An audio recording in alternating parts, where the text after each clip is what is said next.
Oh yeah! Narito na ang inyong hinihintay. Ang programang magpapakita ng di nakikita. Ang nakatago ay ilalabas niya. Yes, yes, yo! Topa Show! Programang maraming ilalantad na mga sorpresa. Yes, yes, yo! Topa Show! At ngayon, narito na po sila. Ang mga kwento niyang ating mapapakinggan. Si Mr. Yes, Yes, Yo, Attorney Ferdy Topacio. Yes, yes, yo! Topa Show! Yes, yes, yo! Yes, yes, yo! Hello! Magandang umaga po sa inyo lahat mga kaibigan. At syempre, sa ngalan pa rin po ni Mr. Yes, Yes, Yo, Topacio, Attorney Ferdy Topacio. Ako po si Juvie de Guzman. Kamusta na po kayo? Ayan, magandang araw po sa inyo lahat. Ngayon po ay 14. Tama? Ba, malapit na sweldo? Parang may sweldo na ng mga empleyado. At syempre, 13. Ayun, 13. Malapit na, di ba? 2 araw na lang talagang aarangkada na ang mga department store. Ayan na. At hindi lang po yan mga kaibigan. Ngayon po ay 13 ng Marso 2024. At alam nyo ba? Eto na. Eto na ho ang continuity kung ano yung napag-usapan kahapon dahil napaka-special po ng mga taong naririto. Siyempre, pabatiin muna natin ang ating kaagapay ngayon sa ngalan po ni Attorney Topacio. Walang iba kundi si Doc Melvin. Good morning po! Good morning sa iyo, Jovi at si Attorney Topacio. Yes, Yo, Topacio. At maraming salamat po, Jovi, at dito sa DWIZ na tayo po ay naimbitan ulit dito sa ating istasyon. Sa inyong programang magandang programa. At buong Pilipinas ay nakatutok sa inyong lahat. Good morning. Diba? Worldwide to. Worldwide. Ay, worldwide. Okay na pala. Bumati nga yung mga nasa Amerika. Nakita nga ng mga tita ko talagang palakpakat at malaking tulong daw sa kanila yung ating programa at nagdagges ako dito. Kaya maraming salamat po sa inyo sa mga nanonood at kayo po'y nag-request sa akin sa pagbabalik ko dito sa Yes, Yes, Yo, Topacio. Yan. Yes. At hindi lang po yan mga kaibigan. Naku, napakagaling po. Isa pong guro naman yung ating kaagapay pa rin. At kasama po sa ating emergency response. Ito po nga po. Alam nyo, napaka-importante mga kaibigan na meron po tayong kaalaman. Lahat po ng mga bahay dapat mandatory nga to kung tutuusin dahil ito po'y napakalaking tulong hindi lang po sa lahat ng mga elder natin kundi sa sa mga bata, no? Nakakita kasi ako sa Amerika, sa ibang bansa na yung ultimo wala pang 1 taon, umaakyat na ng ladder. Yan ito yung matindi. Pakilala muna natin at magpakilala na rin si Ma'am Jane. Good morning po sa iyo, Ma'am Jane. Good morning po sa inyong lahat. Ayan, maraming salamat po at naimbitahan ako dito sa Yes, Yes, Yo, Topacio. Yes, yan po. Talagang ugong na ang Yes, Yes, Yo, Topacio dahil lahat po ng klaseng usapin ay napag-uusapan po dito. At hindi lang po yan mga kaibigan, tayo po naman nagpapasalamat sa ating mga kaagapay dahil ang oras po, ang oras po ay 11:09 ng umaga.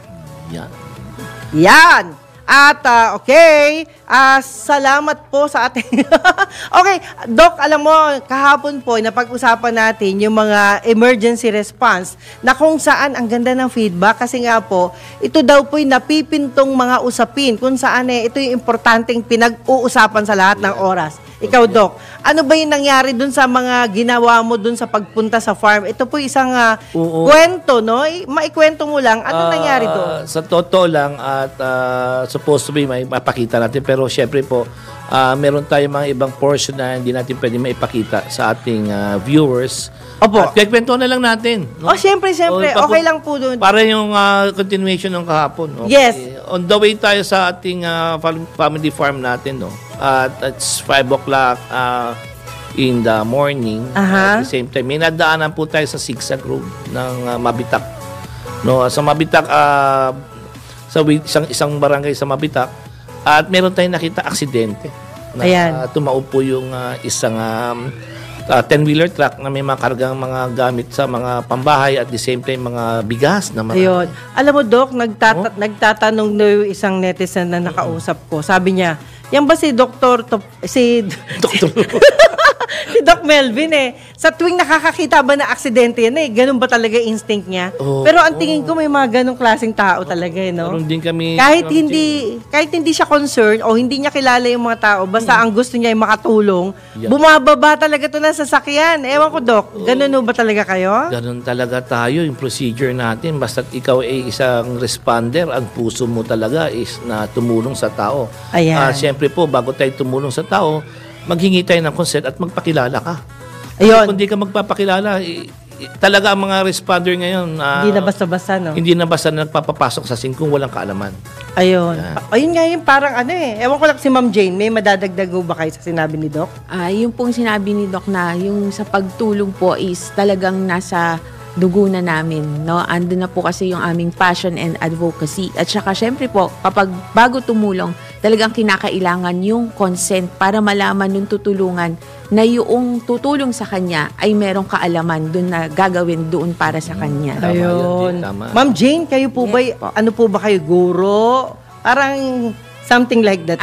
EMS trainer po ako ng isa sa mga training centers po ng TESDA. TESDA. Ayun.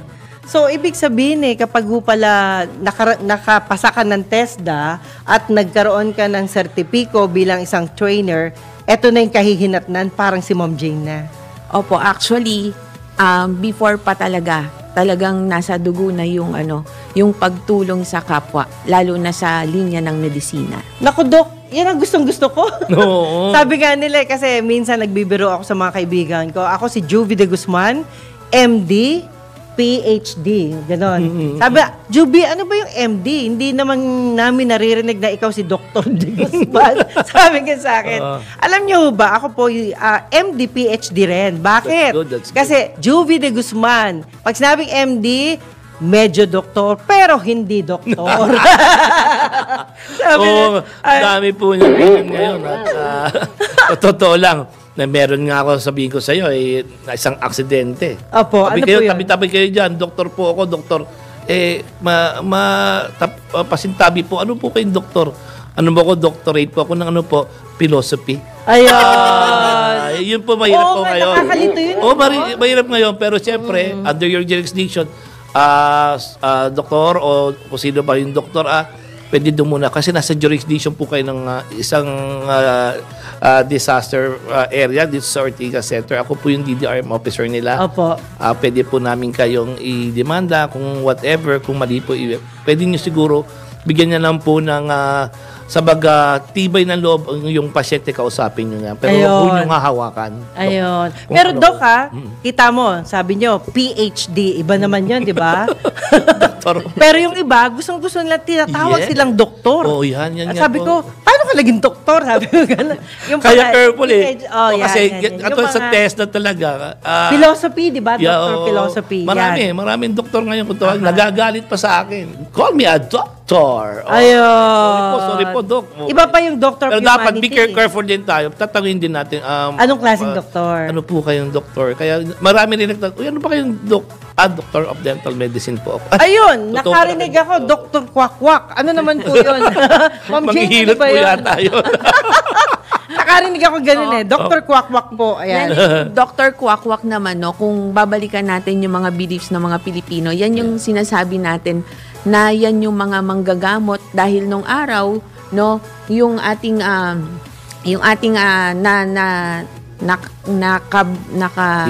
gisnan, no, na merong manggagamot, merong tutulong, pero ang ginagamit nila is more on herbal. Ayan, okay, Ma'am Jane, sa iyong karanasan, kasi medyo bata ka pa naman ano po ba yung pinaka-worst na na-encounter mo sa iyong emergency response? Ang worst na na-encounter ko is naubusan ako ng oxygen along the way na nagtatransport ako ng patient pabalik sa bahay. Oh, ang hirap nun. Yes, mahirap yon, no? Kasi hindi na check nung aking team leader before kung ilan yung laman ng oxygen tank namin. Okay. So yung aming patient is dependent siya sa oxygen, which is 15 liters per minute. Hindi rin namin ina-expect yung weather condition paglabas namin is umuulan and zero visibility. So, paano po yung ginawa nyo? Niready namin yung aming bag valve mask, no? Okay. So, niready namin yon. At the same time, since zero visibility siya, so kinakailangan magkaroon kami ng decision making agad nang hindi lang kami doon aasa sa gamit namin na nasa ambulance. So, ginawa namin, inisip namin kung ano yung pinakamalapit na ospital na pwede kaming humingi ng tulong. So, along EDSA, trinay namin dito sa may dito sa may anong area ba to? Along Cubao yun eh. Okay. Quezon City pa rin. Oo, Quezon City pa rin. So, merong kampo doon. Then, pagdating namin doon, wala silang oxygen. Expired ang oxygen nila. Oh my God. So, talagang inano na namin yung patient namin. So, last resort namin before kami makarating na Mandaluyong is Camp Crame. So, pagdating namin ng Camp Crame, yun, nakiusap kami na kung pwede. Yun. Na kung pwede is yung patient namin pansamantala tanggapin muna sa emergency room, Opo. no, para mabigyan ng sapat na oxygen habang inaantay namin yung isa pang ambulansya namin na magpapalit. Magpapalit. Parang Yun. naranasan ko yan, Doc, Ma'am Jane, no? Alam mo, Doc, yung nangyari naman na sa dugo naman, yung pag-transfer ng dugo, yung pala, may expiry pala yun, no? Dahil babad sa yelo yun. Ganun pala yun, no? Baka mapaanis yun. Ayun. Yan. So, yun yung naging, yun yung naging problema po na hindi natin maiwasan. At, eto nga, nagkaroon nga po ng pagkakataon na sila po yung nagkaroon ng parang palitan na lang. Yes, oo, para lang Pwede yung ganon. Opo, para at least ma-preserve yung dugo. Ayan. Okay, Doc, kasi dahil ho dun sa isang nag-request sa atin na pag-usapan natin vertigo, pwede ho ba paliwanag ito? At excited po ang lahat ng mga kaibigan natin at alam niyo naman. Ang vertigo ay isang, nahihili yan kung tawagin. No? Okay. At meron tayo yung vertigo na yan. At during vertigo, makikita po natin, ang isang tao ay parang nahihilo siya. Para tayo naubusan ng oxygen sa katawan ng tao. At the same time, meron tayong nafe-feel na paghihilo sa isang pasyente, not feeling well, tapos medyo umiikot po yung kanyang paningin. Ayun. Yan po yung vertigo. May nahihilo ako, yan ang vertigo. At saka mayroong mga ano ba yung mga dapat gawin dahilan bakit ka naka-for vertigo. Ma'am Jane, pasa na kay Ma'am Jane at si Ma'am Jane din, halos ganyan po yung na-experience ng mga pasyente niya para may share naman din ni Ma'am Jane yung kanyang experience sa mga kanyang na mga pasyente sa loob ng ambulansya. Oo nga, Ma'am Jane, pakipaliwanag nga po. Okay, ang vertigo po, no, ay isa siyang sintomas, no, and ang mararanasan mo dito is umiikot ang iyong paligid. Okay, so yung ikot ng iyong paligid, kinakailangan yan. Usually kasi kapag nahihilo tayo, segundo lang mawawala na. So itong vertigo is tumatagal yung kanyang segundo, minsan tumatagal din ng minuto na hindi kinakaya. No? Apo. Hindi niya kinakaya yung pagkahilo na mas gusto niya na siya ay nakahiga or nakapikit ang mata. No?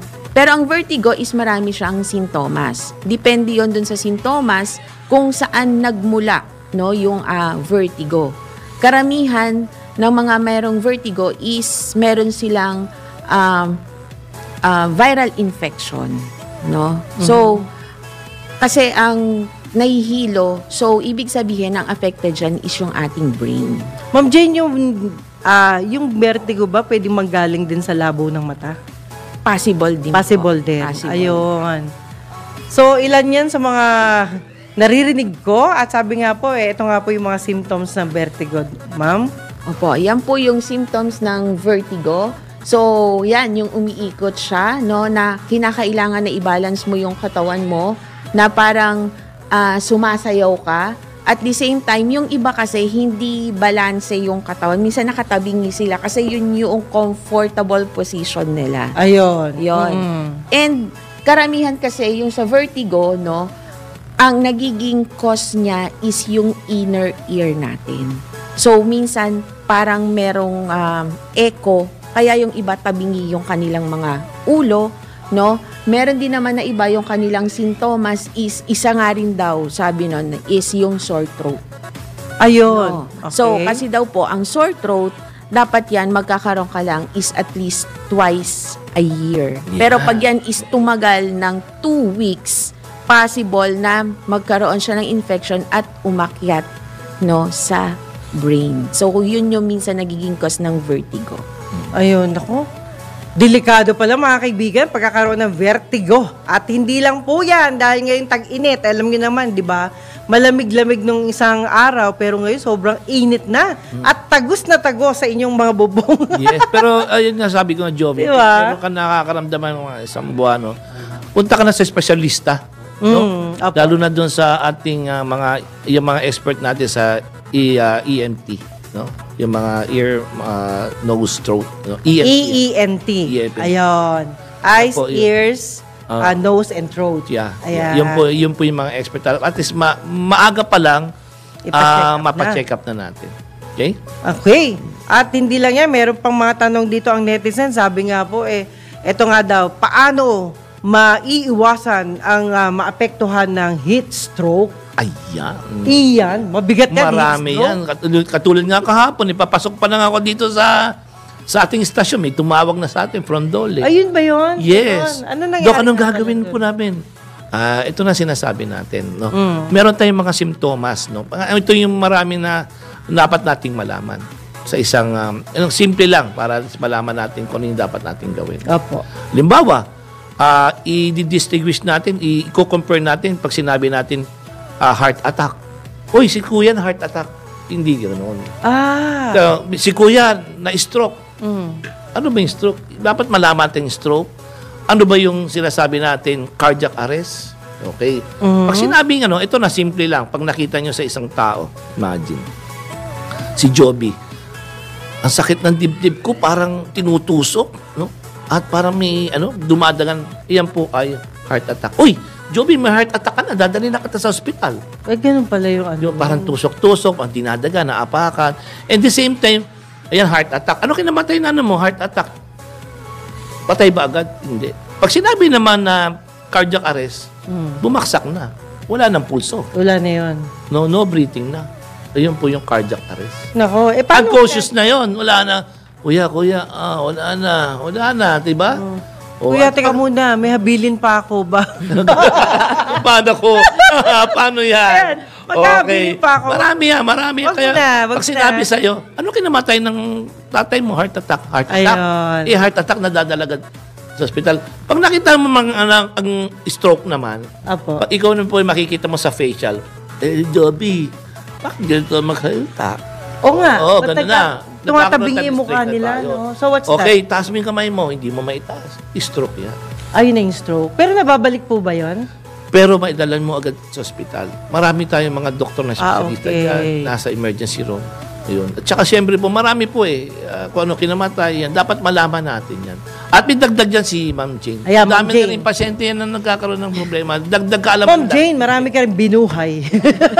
Marami. Mga binuhay na muntik-muntikan na. Buhay. Okay. Marami. Ayan, buhay. sige. Okay, so sa stroke naman, no, so ang nangyayari kasi sa katawan natin during stroke is yung, actually dalawa siya. Hindi lang kasi minsan na ipapaliwanag, no, na kasi yung iba, mild stroke and stroke talaga. Yeah. So yung stroke is rupture of the blood vessel. Ibig sabihin, yung mismong ugat doon sa iyong brain ay pumutok, nag-rupture. So, yun naman na mild stroke na nakita mo na normal pa rin Yes. yung kanila Katulad kahapon. na naglalakad, no? Walang face drooping, hindi paralyzed yung katawan. Yun yung mga mild stroke, which is yung kanilang blood vessel naman is nagka-clot. Okay. Yon. So, yun yung dalawang klase ng stroke. Pero hindi kasi na ipapaliwanag ng maiging. Yes, yo! Topacio! Si Mr. Yes, Yo, Attorney Ferdy Topacio. Yes, yo! Topacio! Yes. Yes, yo! Yes. Yes, yo! Yes, yo! Yes, yo! Yes, yo! Yahoy! magandang umaga po sa inyo lahat mga kaibigan. Nagbabalik po tayo sa ngalan po ni Attorney Ferdy Topacio, ang Yes Yes Show. Topacio, ako pa rin po si Juvie de Guzman. At syempre, yan kanina po, medyo nabitin tayo sa paliwanag ni Ma'am Jane, pero itutuloy lang yan ng konti bago natin ibigay ang napakagandang dilag later on. Ayan. Okay, Ma'am Jane, ano nga yung kanina, yung kulang na yung tungkol dyan sa heat stroke na yan? Okay, so heat stroke, so mabalikan natin, no? Heat stroke, no? So yung kanina na ipaliwanag ko is stroke siya, no? So heat stroke is ito yung nararamdaman, no? Or nangyayari sa isang tao na na-expose siya sa init. Okay, so ang nangyayari dyan kasi once na na-expose ka sa init, yung iyong body temperature ay tumataas din. So, sa heat stroke, ang nangyayari, yung body temperature ng katawan natin, tumataas siya, no, na hindi na natin siya ma-regulate na bumaba dahil na-expose ka nga sa init. Yeah. And then, ang kinakailangan niyan is maialis ka doon sa lugar kung saan mainit at mailagay ka sa lilim, no? So, lilim muna, hindi bigla na ilalagay mo siya sa malamig agad kasi magbabago agad yung temperatura ng kanyang katawan. So, lalagay mo siya sa init and kung syempre yan ay uhaw na uhaw, hindi mo yan pa iinumin ng tubig. So, ang gagawin mo lang is sip or kahit papano yung bulak is dadampian mo, lalagyan mo ng tubig at idadampin mo sa kanyang labi. Okay, nako, yan po ang tugon natin sa isang netizen. At syempre, yung napakagwapong kapatid natin, si Sir Tilso. Ayan, Sir Tilso, ito na yung paliwanag ko namin sa inyo. At salamat po sa mga gusto mong marinig, no? At hindi lang po yan, marami yung netizen sa atin na nag-message ukol dito sa usapin natin para sa EMS. Yeah. Ayan. Thank you very Okay, much. mamaya po ay magbabalik ho tayo alas 11:38 na ng umaga. Ayan. Salamat po sa inyo at mamaya Ma'am Jane itutuloy natin yung ating balitaktakan ukol dyan. At ngayon naman mga kaibigan, ako, akalain mo, nakahabol ng isang magandang dilag. Ayan. Etong magandang dilag na to ay isa yata to sa mga artista, yan, mga awit ng Borracho Films. Siguro siya na magpapaliwanag. Let's welcome Miss Silvana Garcia. Good morning! Ayan, bati ka muna. Hello po everyone, and hi po Ma'am Juvie. Hello po. And hi po Thirty Passion, Mommy Bill and Uncle Pilot Glenn. Welcome to the Philippines, my idol Janet Jackson. And hi po Dr. Ramos Hospital and Pacanal and Bacalso family. And Daddy at Ninang Rhea Arswell, Mama Gina, Papa James, Ate Jap, Sian and all. God bless po everyone! Wow! At ang cute naman ng ating bisita ngayon. Silvana, mga ilang taon ka na ba? 13 po. That's why, oo. Cute. Sabi ko na, cute di ba? Kala ko, Kasi baby pa Kala ko artista talagang dumating kanina. Ayan, oo. Well, gusto ko lang malaman din, ano ba yung pinagkakaabalahan mo ngayon sa edad mong yan? Sa ngayon? Ano po, nagsa-school po ako and then, nagpo-focus din po ako sa singing. Singing. Singing yung bread and butter mo o hindi naman? Sa school ka talaga ngayon? Singing and school. Singing and school. So, sino nagturo sa'yo para kumanta naman dyan? Si Mommy po. Si mami mo? Bakit? Mami mo is also a singer? Ano po, nung baby lang po, nagpapatutog po siya ng mga kanta. So, ibig mo sabihin, nung baby ka, alam mo, kinakantahan ka ni mami. Ano po, napanood ko po dati po may YouTube po kami. Talaga? Wow! So, ang plano mo ngayon ay ano? May tatanong yata si Doc sa'yo kanina kasi tinatanong niya kung ano. O, Doc, ano yun? Tatanong sa kanya? Oo, kasi yung mga nag-start na mga katulad niya, yan po yung starting ground ng maging professional singer. Ayan. May plano ka ba mag-recording? Yes. Ikaw ba ay nag-YouTube channel na rin para mapapanood Meron daw namin? siya, meron. Oo, bigyan mo naman sa amin para pwede kami manood. So, you're going to sing here now. Yeah. Very good, very good. Excited na ako. Okay. Kaya muna, itong awitin na to, para kanino ba? po, para po sa inyong lahat. Yun. Ayan. Meron ba tayong music na naihanda? Meron? May music tayo? Acapella lang. Acapella. Okay, what's the title of your song? Mamma Mia. Wow! Let's hear a song by Silvana. Mamma Mia! Ayan. Yahoy! I've been cheated by you since I don't know when. And so I made up my mind, it must come to an end. Look at me now, will I ever learn? I don't know how, but I started to lose control. There's a fire within my soul. Just one look and I can hear a bell ring. One more look and I forget everything.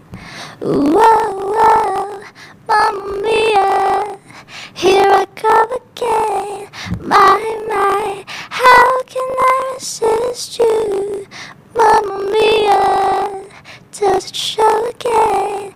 My, just how much I missed you. Yes, I've been broken hearted, blue since the day we parted. Why did I ever let you go? Mamma Mia, no, really, no. My, I can never let you go.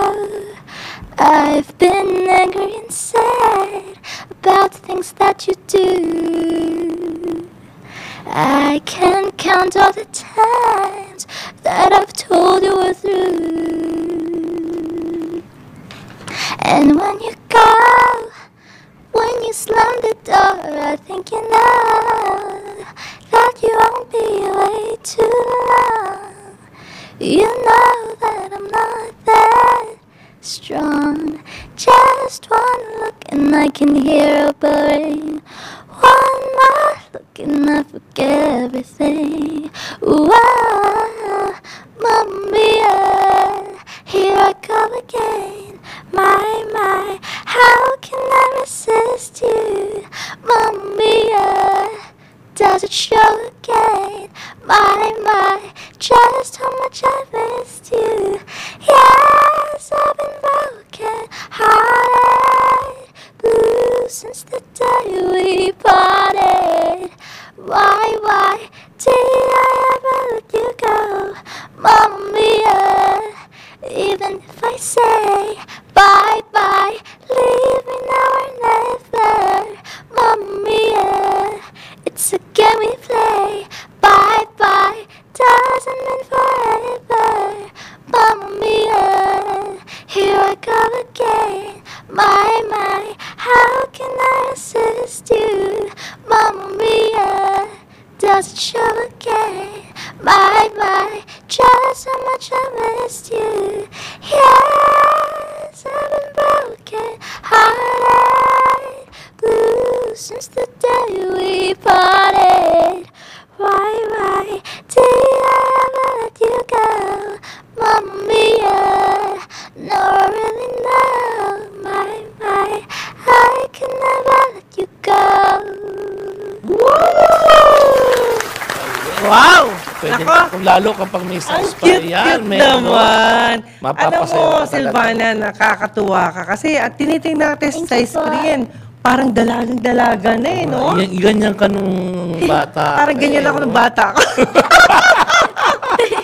Ay, ako naman, 9 years old naman that time eh. Talagang kahit na sintonado ako, Ganyan ka rin. lumalaban ako. Hindi, pero magaling si Silvana. Maganda yung, yung... Kapela pa lang yan, Kapela pa lang yan, di ba? Lalo. Pero, yung pagpili mo ng kinanta mo ngayon eh, paborito mo ba yung totoong singer niyan? Ano po, naririnig ko po yung mga songs nila. Ayun. Good. Okay, Silvana Garcia, salamat sa iyo. At ano pa yung mga gusto mong batiin naman sa iyong mga family mo? Batiin mo na. Ayan. Hello po everyone, and hi po sa mga ninang at ninong ko. Sige. God bless po. Okay, thank you so very much. That was Silvana Garcia. Maraming salamat po. Thank you po. Thank you so much.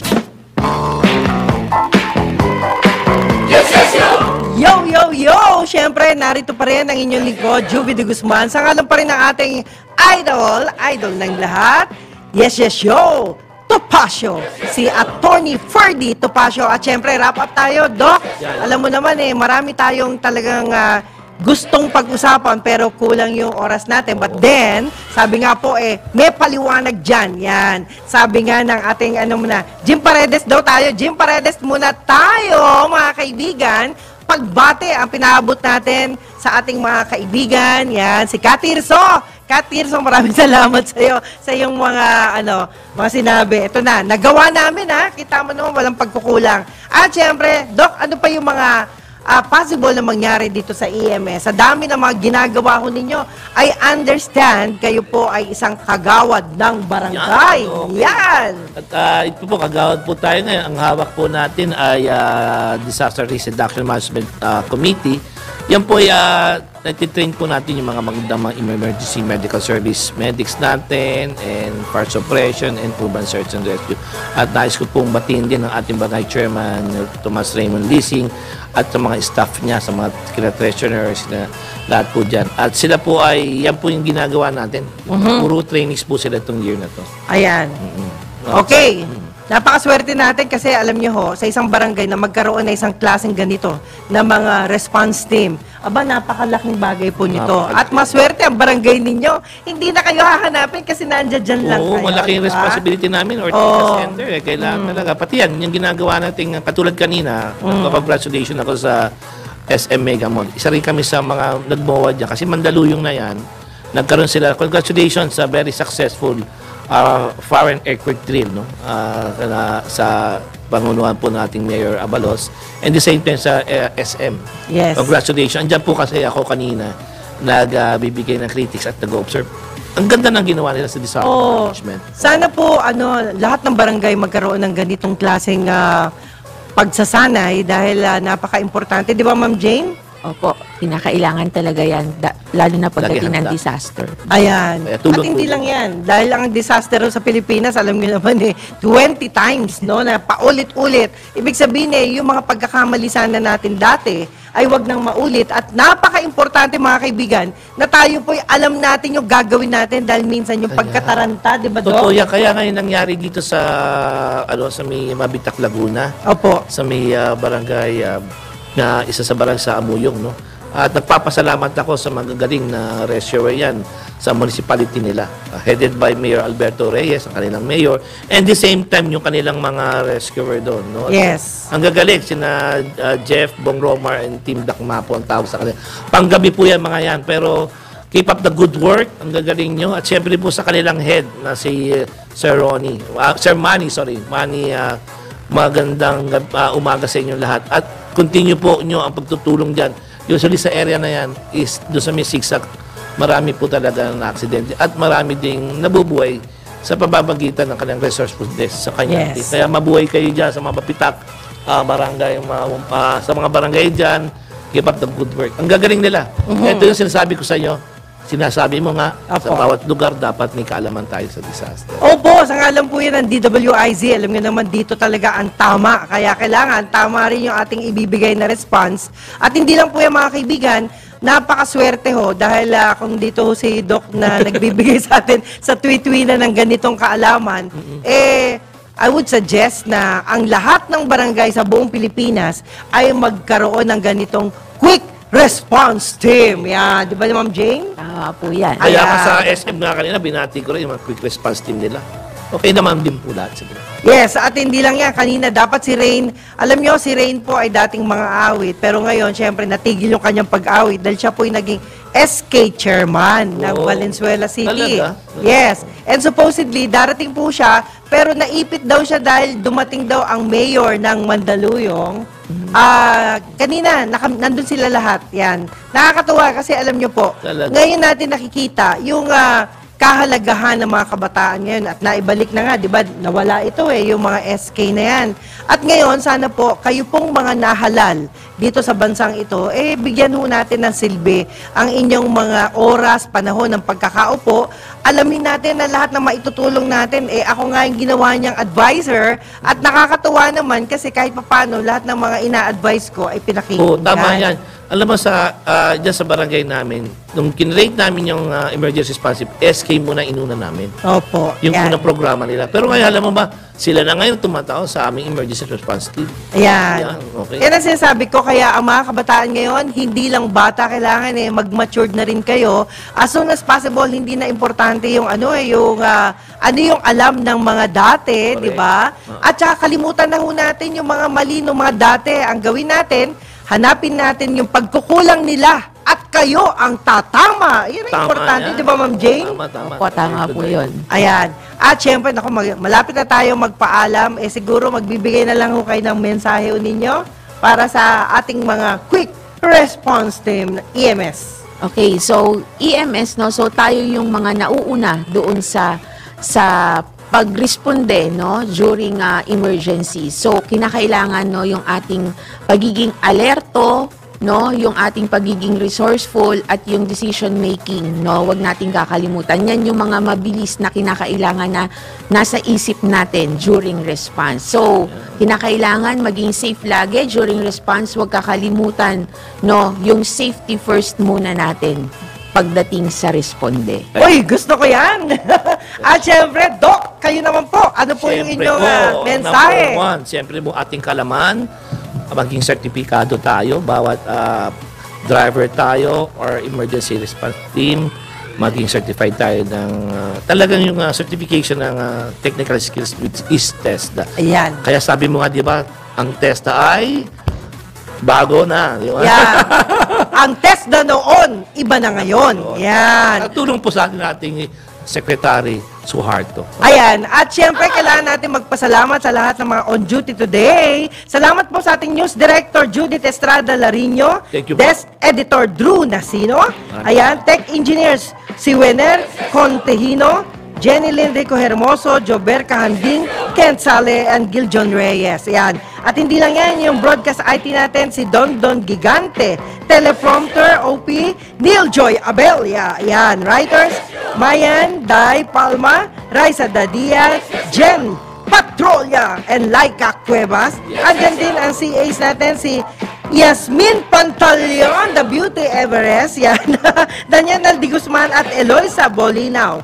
Interns natin si MJ Remundo, Ira Ortega, Marie Garcia, John Lloyd Malinay, at Aizen Lois Moises, John Real Javier. At syempre, antabayan ninyo mga kaibigan ang next program, Balita Bayan with Drew Nasino.